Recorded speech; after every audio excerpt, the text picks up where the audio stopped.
এই প্রথমবার বানাবো লেবুর আচার। তো দেশে এসেছি আর যেহেতু নিজেদের লেবুর গাছও আছে আর অনেক লেবু হয়েছে এইবারে, তাই ভাবলাম এইবারে লেবুর আচার বানিয়েই ফেলি। তো যেহেতু আমি লেবুর আচার বানাতে জানতাম না, কিন্তু সেদিন ফেসবুকে স্ক্রল করতে করতে দেখলাম একটা লেবুর আচারের রেসিপি। তো আগে থেকে আমি সেটা শেয়ার করে রেখেছিলাম, তো সেটা দেখেই আজকে আমি লেবুর আচার বানাবো। তো চলো আগে লেবুগুলো তুলে নিই গাছ থেকে। কিন্তু একটাই অসুবিধা হয়ে যাচ্ছে, সে মাথায় লাগছিল বলে গাছগুলো একটু ওপরের দিকে করে তুলে রাখা হয়েছে, কিন্তু লেবুটা পাড়তেই অসুবিধা হবে। কিন্তু অসুবিধা হলেও কি করা যাবে, চলো আস্তে আস্তে লেবুগুলো পেরে নিই।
তো দেখো আচার বানাবার প্রয়োজন মতো লেবু আমি তুলে নিয়েছি।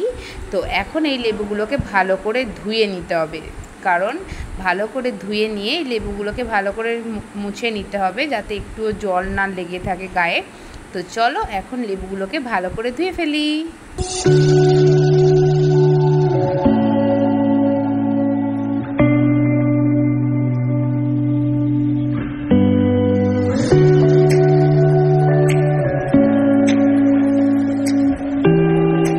তো দেখো লেবুগুলো আমার ধোয়া হয়ে গেছে। এখন আমি একটা শুকনো গামছাতে করে লেবুগুলো মুছে নিচ্ছি, যাতে একটা লেবুতেও জল না থাকে।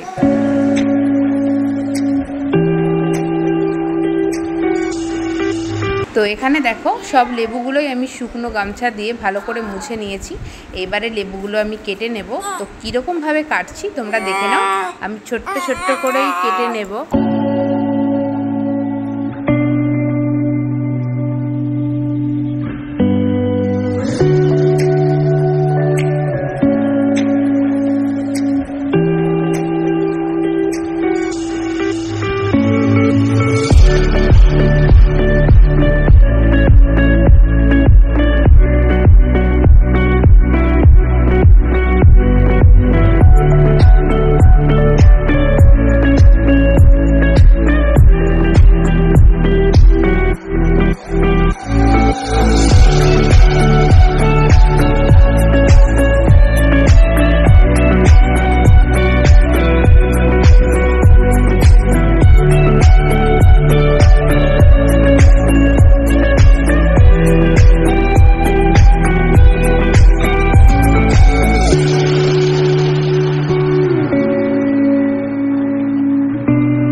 এখানে আমার সব কটা লেবু কাটা হয়ে গেছে, আর আমি এখানে একদিকে সর্ষের তেলটা গরম হতে দিয়ে দিয়েছি, আর একদিকে মশলাগুলো ভেজে নেব।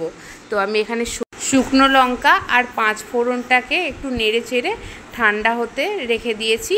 তো এটাও ঠান্ডা হলে আমি মিক্সিতে গুঁড়িয়ে নেব। আর তেলটাও দেখো ফুটে গেছে, তো এটাকেও আমি এখন বন্ধ করে দিয়ে ঠান্ডা করতে দেব।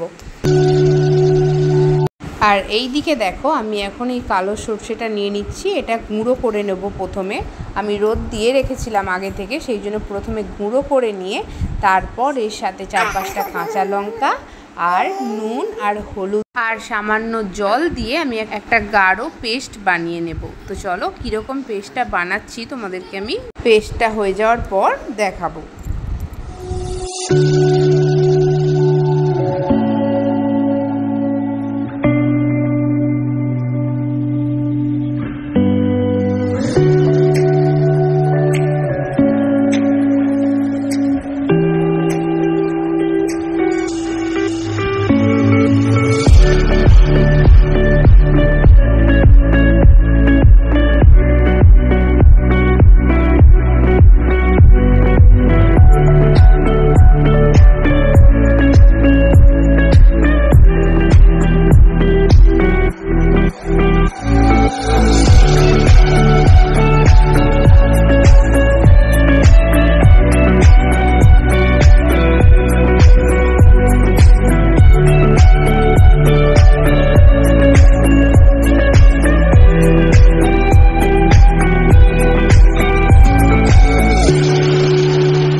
আর এই দিকে দেখো আমি এখন শুকনো লঙ্কা আর 5 ফোড়নটা যে হালকা ভেজে রেখেছিলাম সেটাকেও গুঁড়ো করে নিয়েছি।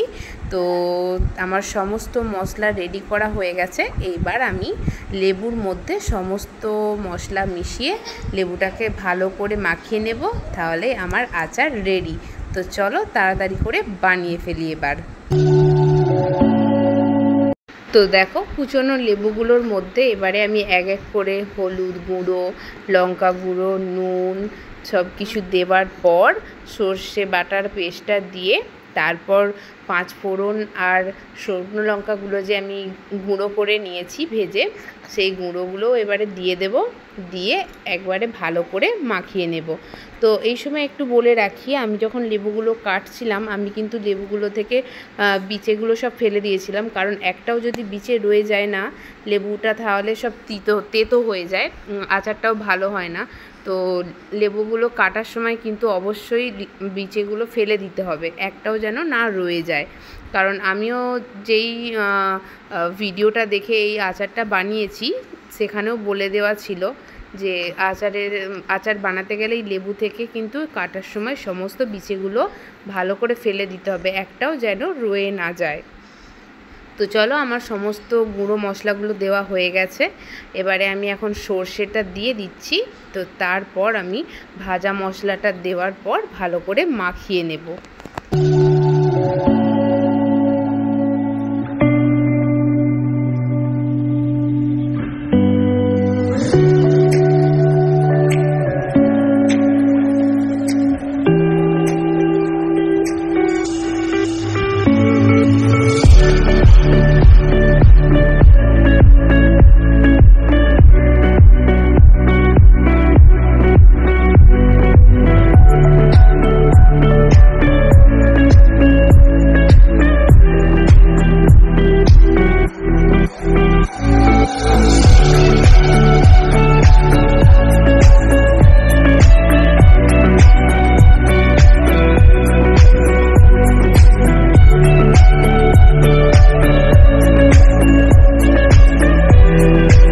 তো দেখো আমি কিন্তু লেবুগুলোর সঙ্গে সমস্ত মশলা ভালো করে মাখিয়ে নিয়েছি।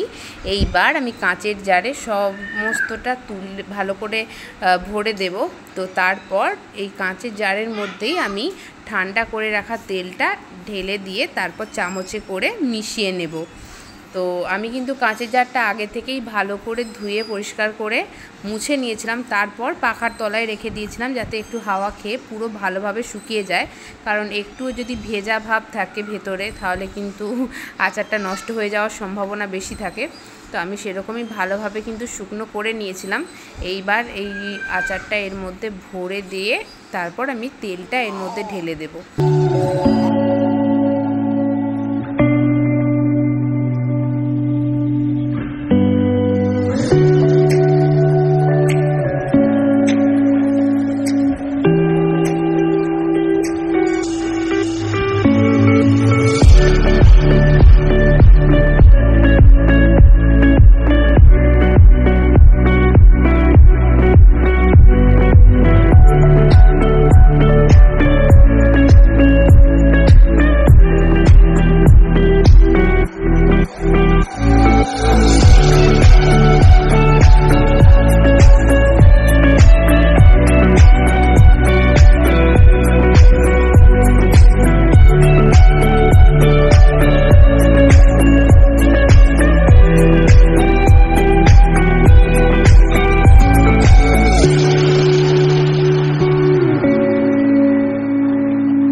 তো আজ আচারটা তৈরি করলাম ঠিকই, কিন্তু এটা এখনও খাওয়ার মতন কিন্তু হয়নি।